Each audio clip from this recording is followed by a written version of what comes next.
A common complaint I see about Sonic Racing CrossWorlds is that items tend to bring a lot of chaos to a race. They're tuned to be very impactful, and even the most common ones need to be respected. Because they feel so strong, many lobbies in World Match and even some lobbies in competitive lounge events and tournaments can feel down to whether or not you were the unlucky one that got hit by the green glove, instantly leaving someone's hand at the first set of lap 1. Today I'm going to demystify general item management in this game, and show that there's a lot more in your control than you might imagine when it comes to pulling a winning hand.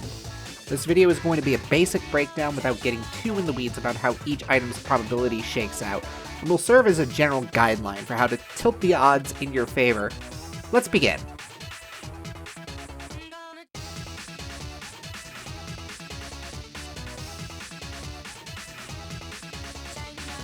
We'll start with how item distribution works in this game.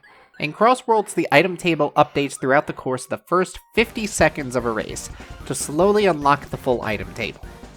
This is to stop people from being able to pull two extremely strong items by stopping at the first item set, something that's extremely common in Mario Kart World due to the near guarantee of triple shrooms and star at the start of a race.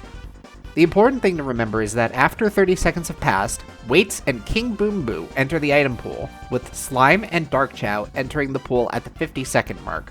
So in general, the earliest you'll get hit with a first place equalizer is at the end of lap 1, and only if there's an early pack split, as they can only spawn if first place is far enough away from people in 6th or worse. For the rest of the items, and more relevant to what you can work on in your races, the item table is split into 5 placement brackets: first place, second place, 3rd through 5th, 6th through 8th, and 9th through 12th. The brackets you want to be rolling all of your items in are going to be either first place, 3rd through 5th, and 9th or worse, because these brackets have the best probability for rolling the items you need to win. Second place's item bracket is basically just slightly worse than 3rd through 5th, so if you have the option, you'd rather be in 3rd or 1st, depending on what items you want to hit. 6th through 8th, meanwhile, is capable of rolling literally any item in the game, so getting the specific thing you want out of them is very difficult. I would recommend staying out of those positions as much as possible. Furthermore, to maximize the chances for you to get desirable items, which are typically speed and defense items, you're going to want to follow a few guidelines in each position bracket that are thankfully pretty easy to remember. You might find yourself in situations where these guidelines might need to be ignored, but in general, you should be following these. First, and most universally, never fully empty your inventory until lap 3.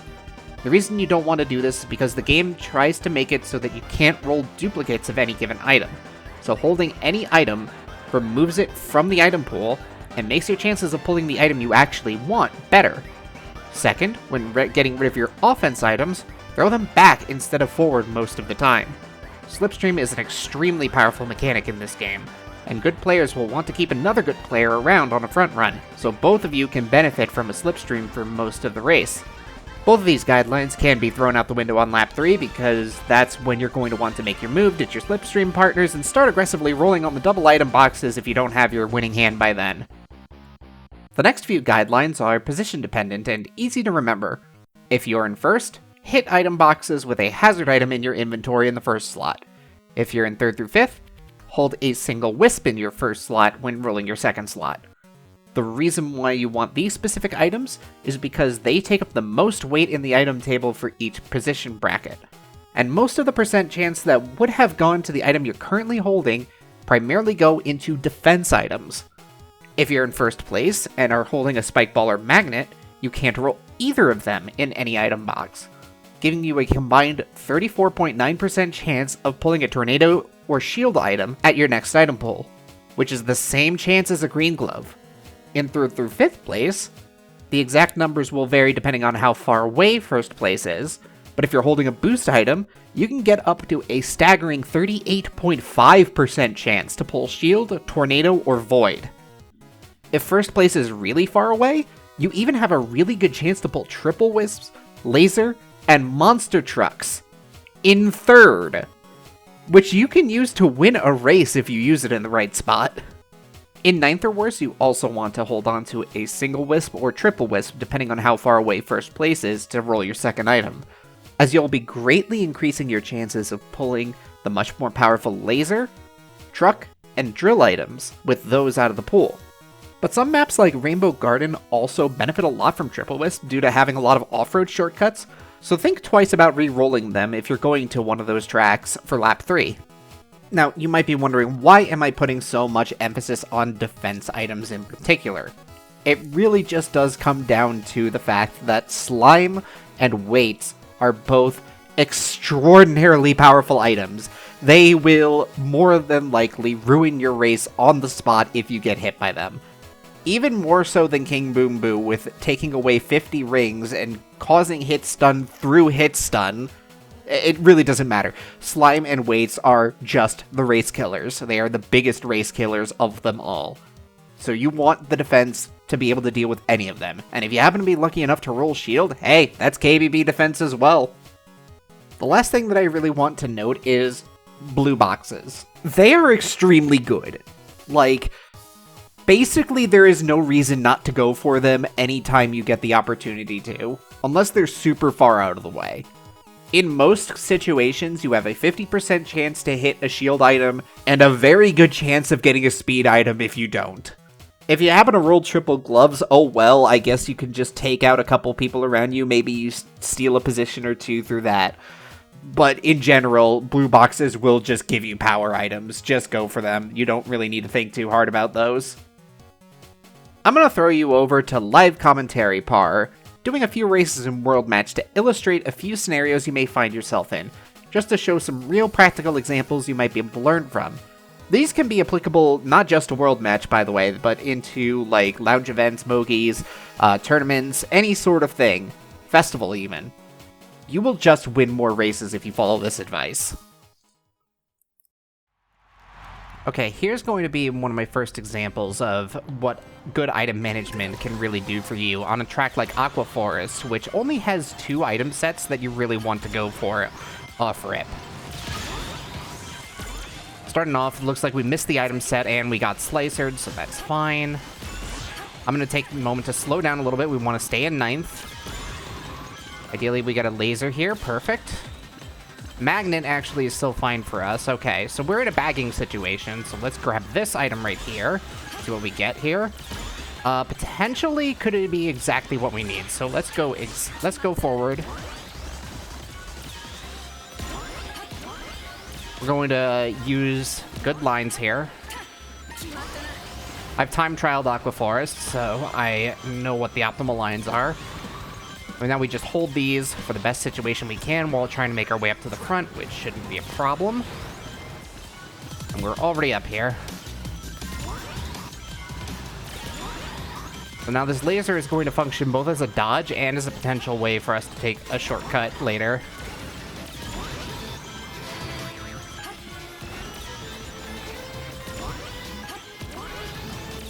Good lines, and we just hold.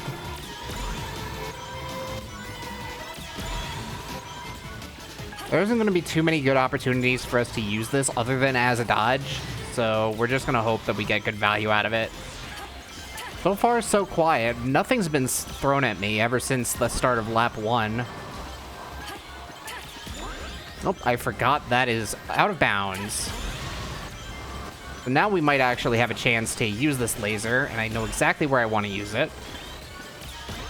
Take this shortcut right here. Get an extension.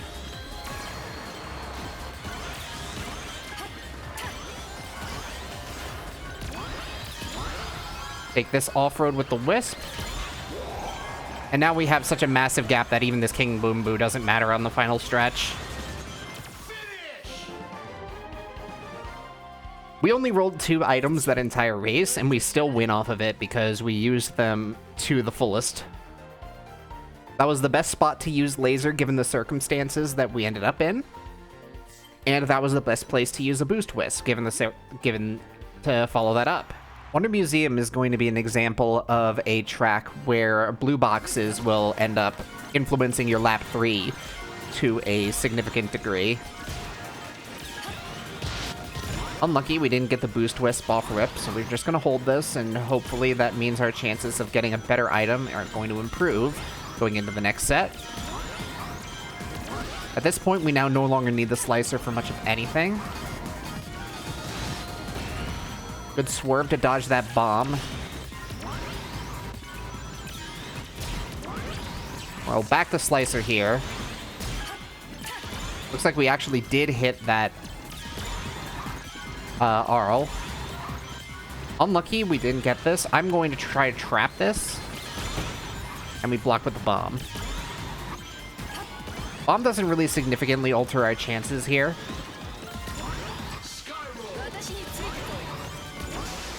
It is an improvement for what we want, but it's not a huge one because it only takes one item out of the pool. But still, good practice here. We want to just keep running for defense. Back this glove. We have a hazard item, so this should be NATO. Yes. Perfect. Drop this in center of the track. The homing item hits that. And we have another hazard item for when we need the NATO. Means we should be able to keep chaining, provided we continue to get lucky.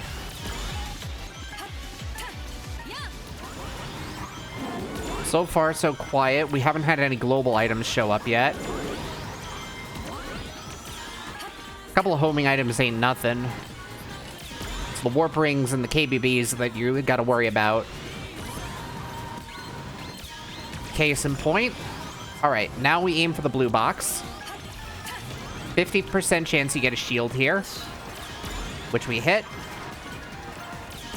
Oh, and we get double defense. In this situation, because there's a second blue box, we chain the shield. Blinks off harmlessly. We ended up rolling the 10%, but at that point, it's too late. The shield lasts for most of the race. That happens way too late to do anything about it. And we just stay well protected throughout that entire race. A King Boom Boo would have set me back. But we were also in a lobby where I was not going to get caught up with through driving alone. Finally, here on Blizzard Valley, I'm going to show what the benefits of rolling an early boost can be if you just take the moment to stay in a low position early on in order to guarantee that boost wisp.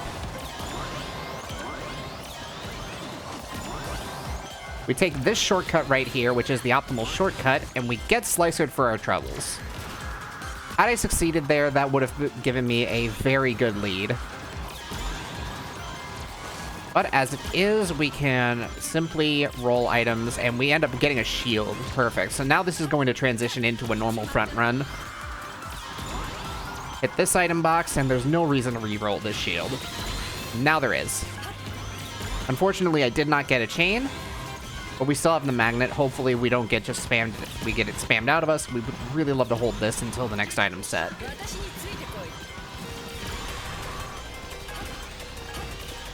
And we managed to. So NATO, we have a pretty good chance of it. Ooh, Omochow. This is a situation where I would actually say it's best to try and re-roll this Omochow.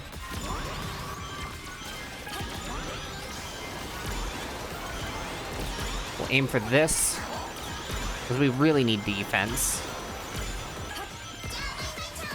Still not quite what we're looking for, so we keep rolling.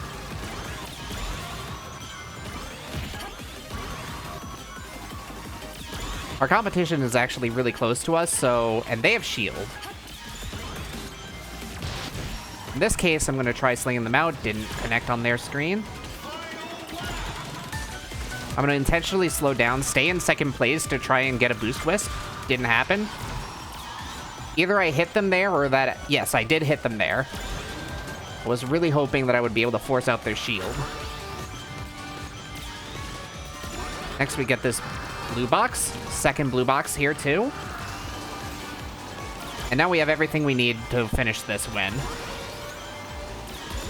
The measured aggression that you can have when you know you have a path to victory, because of Blizzard Valley being very generous with those two blue boxes. Oh, perfect. We get to dodge the warp ring and we get to take the shortcut. Perfectly timed. shield to get the extra speed and the extra insurance, and that's another win for us. And yeah, I think that's all I got for now before I think about jumping too in the weeds about how specific items work in various situations and how I can break down, like, okay, what items do you want for what tracks and all of that other good stuff. Look, I'm going to be level with you. I'm releasing this video before a major patch, and I don't know if item distribution is going to get touched in that patch at the time I'm recording this. Last time that we had a major patch, blue boxes went from useless to actually extremely good. So I've got no idea what they're going to do in this next patch, and some of the information in this video might even get outdated because they randomly decide to make 6th through 8th a completely broken position bracket to be in. I don't know. But yeah. Thanks for watching. Sorry about the voice. I am recording this while I'm a little sick, so I'm a little bit weird right now. But I should be back to normal after I should be back to normal for the next video. I hope anyway. Yeah. Maybe I will be able to put something out a little bit faster next time. I've got way more topics to talk about. I'm probably going to end up doing a little bit of a patch breakdown when that finally releases because, I mean, hey, everyone likes to react to a patch, am I right? So if you want to see that, you know what to do. Hit that subscribe button, like the video, do the comment thing. I want the algorithm to go brr, because I think that people should listen to what I have to say because I think it's useful advice, and more people hearing good advice and getting better at a video game that I really like is cool, and I want to see more people improve at the game. Yeah. Also, it would be nice if I could monetize the channel, but you know, that's a secondary goal, if anything. Maybe tertiary, I don't know. I'm doing this for the love of the game at the end of the day. It would just be kind of a nice bonus if I could get that far, but we still got a long ways to go. But, yeah, thanks for watching, bye!